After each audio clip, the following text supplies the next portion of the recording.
Hello from a very, very hot Madrid Barajas airport. I'm outside Terminal 2 right now, about to jump on board a flight from here to Paris Charles de Gaulle. The airline I'm choosing today is Air France, the national carrier of France and one of the world's major airlines. So I'm very much looking forward to seeing what they have to offer. Why not join me, and welcome to Blake Edgington Airborne.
Now this is actually the first time that I've travelled through Terminal 2 here in Madrid. Ordinarily I've passed through Terminal 4, and it's not a bad place to spend a couple of hours before your journey.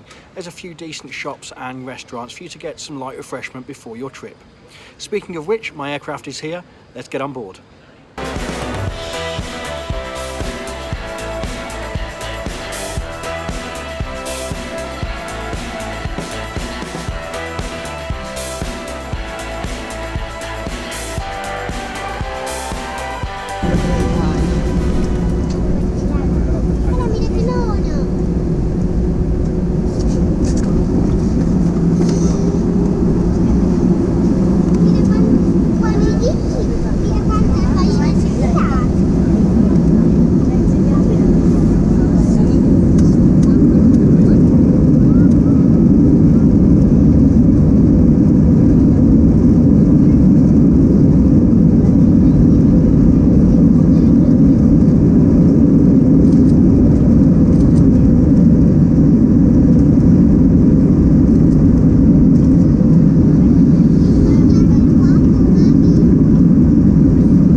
way to Paris now on board the Airbus A321 of Air France.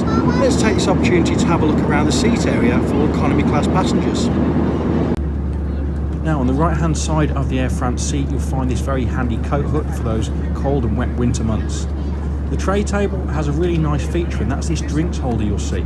That means that if you didn't want to have the full tray extended, you've got somewhere to keep your in-flight beverage secure. Really nice touch. The tray table itself, it's as you'd expect. There's quite a generous amount of space on there to keep your drinks or snacks, and of course if you were to do any work on there, there's plenty of room for that too. There's also a little drinks holder, and the tray table can be extended should you need to bring it closer towards you. Now if we take a look at the seat pocket area, not much contained in here today, just the Air France in-flight magazine and a sick bag. It can be extended as you can see to give you plenty of storage, and at the bottom here is a little pouch which contains your in-flight safety card. The legroom on this flight wasn't the best I've had. It's certainly adequate for this short route, but on a longer journey I think I'd want a little bit more space.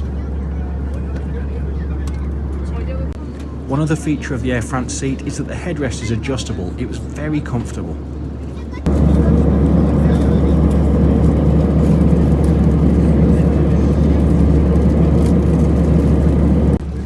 Unlike many carriers nowadays, Air France still provide free drinks and snacks in economy. While it wasn't quite Michelin star dining, it really hit the spot for this short flight.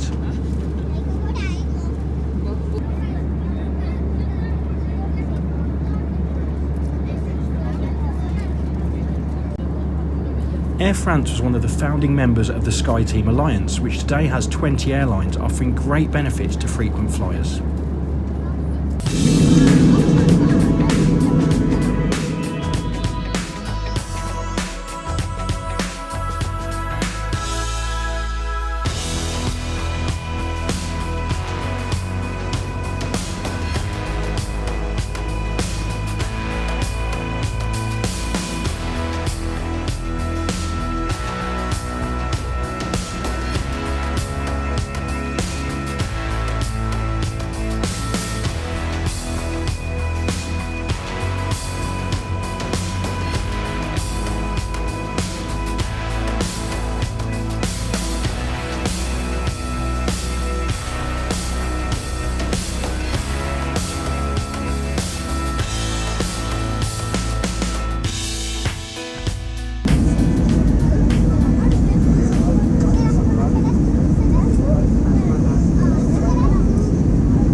So welcome to Terminal 2 here at Paris Charles de Gaulle Airport after that flight from Madrid. Of course, now it's time for me to share with you my final thoughts on today's experience with Air France. Starting off in Madrid, Terminal 2 down in Madrid is undergoing some renovation at the moment, so certain areas of the terminal are a little bit dark and not particularly nice places to be. That can't be helped, the terminal has to stay open while they're doing this work, but what I would say is I hope it's as nice as Hall E when it is completed, which is where I departed from today, which is much more modern as you'd have seen from the video. On board the aircraft today, one thing I was expecting was a little bit more legroom based on the research I'd done. It wasn't terrible at all, but I expected a little bit more space, and it was certainly a little bit uncomfortable when the seat in front of me did recline. Also on board the aircraft then, there was a couple of things that I really did like, one of which was the fact that there were USB ports inside the armrests and also a fully adjustable headrest, which is a godsend on board a short flight nowadays because most airlines don't think to do that. I would also say that the crew themselves today were very professional indeed. There was a lovely air about them, they're very smooth in the way they did the work and they really engaged with the passengers. In fact, the whole experience on board Air France today felt very chic, I'd say. Would I fly with Air France again? Absolutely I would. I thought it was a really nice journey today, but it does give me a big question as well, and that's about national carriers overall. Now, of course, they do offer some great value when you're using them to connect, for example, and it's nice to have a free snack and drink on board. But when you take on a like-for-like route against a low fares carrier, is there much of a difference? And certainly if you're paying twice the price, is that difference warranted? For me, I'm not sure, but I would certainly choose Air France again. Maybe it's a question for somebody a little bit more knowledgeable than me to answer. But if I were up against, for example, EasyJet on the same route and it was half the price, I probably would swing with EasyJet. Overall, though, I had a fantastic experience on Air France today, and I do hope you enjoyed it as well. Please do subscribe to this channel for future content, like, and also share it with your friends and family, and most of all, take care.